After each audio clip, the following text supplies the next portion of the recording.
దగ్గరికి వెళ్దాం. సాగర్ అదానీ కన్ఫెషన్ స్టేట్మెంట్తో జగన్మోహన్ రెడ్డి గారి పేరు 9 సార్లు ప్రస్తావన చేశారు అకార్డింగ్ టు ఎఫ్బిఐ రిపోర్ట్. అయితే ఎఫ్బిఐకున్న చట్ట పరిధి, విస్తృతి, పరిమితి వీటన్నిటి దృష్ట్యా వారు నేరుగా వచ్చి జగన్మోహన్ రెడ్డి గారిని విచారించడానికో పికప్ చేసి స్పెషల్ ఫ్లైట్లో యుఎస్ తీసుకెళ్ళడానికో అవకాశం లేదు. రెండు దేశాల మధ్య ద్వైపాక్షిక ఒప్పందాలు లేదు. But Sagar Adani has made a clear cut confession in his statement submitted to FBI. బాలకోటే గారు ఏమంటారు? ఇందువల్లనే ఆయన ఎక్కువ కాలం బెంగళూరులో గడుపుతూ ఏం చేయాలి, ఎలా చేయాలి, జమిలీ వస్తుంది, జగను వస్తాడు అనే కొత్త స్లోగన్ని తన మీద తీసుకొచ్చాడంటారా? వాసుదేవ్ గారు నమస్కారం. డిబేట్లో ఉన్న పెద్దలందరూ కూడా నమస్కారాలు. వాసుదేవ్ గారు, ఈ డిబేట్లో పాల్గొన్న ఒక్కొక్కరికి ఒక్కొక్క ప్రశ్న మీరు దాచిపెట్టుకున్నట్టున్నారు. ఇప్పుడు జనసేన నాయకులకేమో బంగ్లాదేశ్ గురించి, బాలకోటయ్యకేమో అమెరికా పోలీసుల గురించి అడుగుతున్నారు. కాబట్టి నేను మాట చెప్పాలి వాసు గారు, నాయకులు మాట్లాడే ప్రతి మాట కూడా చివరి మాటను తీసుకొని మేధావి పరంగా మనం కూడా ఆలోచనలు చేయకూడదు. బంగ్లాదేశ్ వ్యవహారాన్ని పవన్ కళ్యాణ్ గారు ఎందుకు మాట్లాడారో, ఇప్పుడు ఎందుకు మాట్లాడాల్సి వచ్చిందో కూడా ఆలోచించుకోవాలి. ఎందుకంటే ప్రపంచం మొత్తం కూడా యుద్ధం దిశగా వెళ్తుంది. ఇప్పుడు కేంద్ర రాయబార సంస్థలు ఉంటాయి, కేంద్ర ప్రభుత్వం ఉంటుంది. ఆ దేశంలో భారతీయ పౌరులకు ఏదన్నా అన్యాయం జరిగితే మాట్లాడటానికి కూడా చట్టాలు ఉన్నాయి. ఆ దిశగానే అడుగులేయాలి తప్ప ప్రజాసమూహంలోకి వెళ్ళిపోయి ఒక దేశంలో ఇంకోటి ఏదో జరుగుతుంది అని చెప్పేసి ఒక భావోద్వేగాలను గురి చేయటం అనేది కూడా చాలా ఇబ్బందికరమైన అంశాలు. ఎందుకంటే మనం బాధ్యత కలిగిన పౌర సమాజం తరపున ఉన్న ప్రతినిధులం మనం. అందుకని చేగువేరా గురించి చెప్పినా, సనాతన ధర్మం గురించి చెప్పినా, లేదా బంగ్లాదేశ్ గురించి చెప్పినా, మణిపూర్ గురించి చెప్పినా మనం కూడా కొంత స్పృహ కలిగి మాట్లాడాల్సిన అవసరం ఒకటైతే ఉంది. ఇంతకంటే నేను ఎక్కువ ఈ విషయంలో మాట్లాడలేదు. రెండో విషయం ఏంటంటే, అమెరికా పోలీసులు ఆంధ్రప్రదేశ్కి రాబోతున్నారంట, జగన్మోహన్ రెడ్డి గారిని ఎత్తుకుపోతున్నారంట. శేఖర్ గారు, మీరు ఇబ్బంది పడమాకండి. ఎందుకంటే ఆంధ్రప్రదేశ్ సంబంధించిన సిబిఐ ర్యాగింగ్ చేయడం బాలేదు. ర్యాగింగ్ కాదన్నా, ఆంధ్రప్రదేశ్ లో సిబిఐ ఈడీలు జగన్మోహన్ రెడ్డి గారిని అరెస్ట్ చేయలేకపోతున్నాయి అన్న సంగతి అమెరికా పోలీసులకు తెలిసింది. మేము కూడా గత 5 ఏళ్ళు కూడా జగన్మోహన్ రెడ్డి గారి కేసుల మీద విచారించమని అన్నాం. ఇప్పుడు కొత్త కేసు, అమెరికా కేసు వచ్చి పడింది. మీరే ఇందాక అన్నారు, జమిలీ వస్తుంది, జగనో వస్తాడు అని వైసీపీ వాళ్ళు చెప్తున్నారు అని. జమిలీ రాదు, జగను రాడు. ఒకవేళ జమిలీ వచ్చినా జగన్మోహన్ రెడ్డి గారు రారు.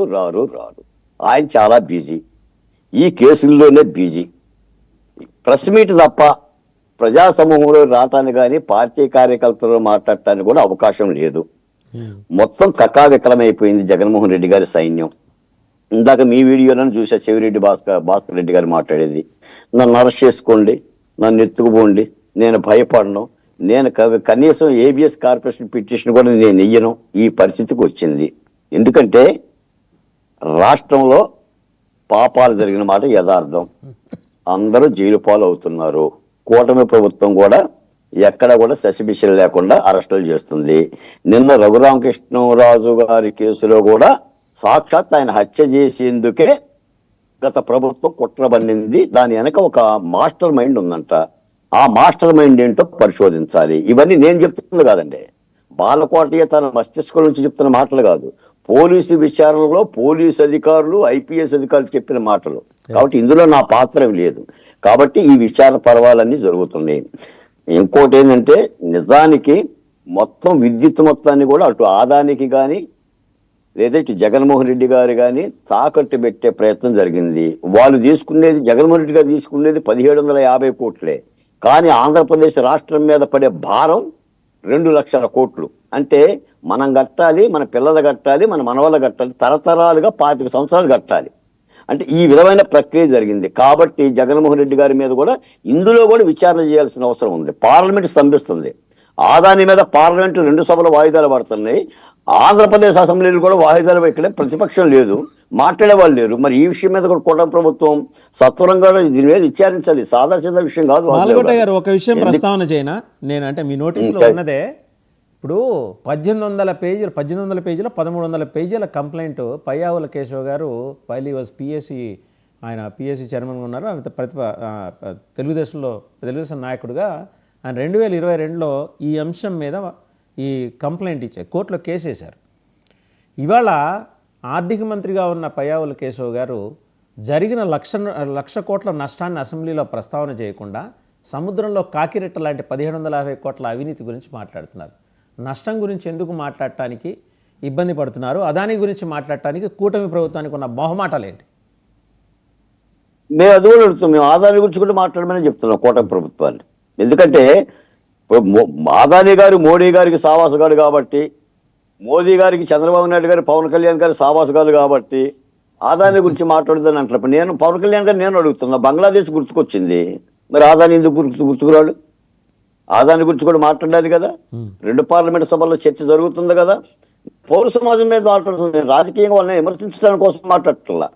ఎందుకంటే ఇక ఏది మాట్లాడకూడదు, చేతులు కట్టుకొని ఉండి బాలకోట అంటే మరి ఏం చేయాలి? చెవిలో పూలు పెట్టుకోవాలి. బంగ్లాదేశ్ గుర్తుకొచ్చింది, ఆదాని ఎందుకు గుర్తుకురాడు? జగన్మోహన్ రెడ్డి గుర్తుకొచ్చాడు, కేంద్ర ప్రభుత్వం ఎందుకు గుర్తుకురాదు? ఆదాని మోడీ గారికి తెలిసిన వ్యక్తే కదా. అసలు సార్ నేను మాట చెప్పానా, మొత్తం భారతదేశంలో ఆర్థిక రంగంలో ర్యాంకులు ఇస్తే 906 అండి ఆదానిది. అంటే 906వ ర్యాంకులో ఆర్థిక ధనవంతులు. ఈ రోజున ఆదాని 2 అండి. ఆదాని చేసేదే ప్రభుత్వ రంగ సంస్థలతో వ్యాపారం అండి. ఆయన పోర్టులు పెట్టినా, విద్యుత్ పెట్టినా, పరిశ్రమలు పెట్టినా కూడా ప్రైవేట్ రంగం కాదండి, ప్రభుత్వ రంగంతో కూడుకున్న వ్యాపారమే ఆదాని చేస్తాడు. టాటా కానీ మఫతలాల్ కానీ వాళ్ళందరూ కూడా ప్రైవేటు రంగ వ్యాపారం చేస్తారు. అప్పుడప్పుడు కొంత ప్రభుత్వంతో ఒడంబడికలు చేస్తారు. కాబట్టి అటు ఆదాని విషయం కానీ, జగన్మోహన్ రెడ్డి గారి విషయం కానీ దేశంలో చర్చ జరగాలి. అమెరికాలో కూడా చాలా సీరియస్గానే ఉంటుందంటున్నారు వాసుదేవ్ గారు, దీన్ని చాలా ఫాలో అవుతున్నారు. కాకపోతే ఏంటంటే వైసీపీ నాయకులు జగన్మోహన్ రెడ్డి గారికి సంబంధం లేదని అంటే అనొచ్చు, కానీ మరి అమెరికా చట్టాలు ఎలా ఉంటాయో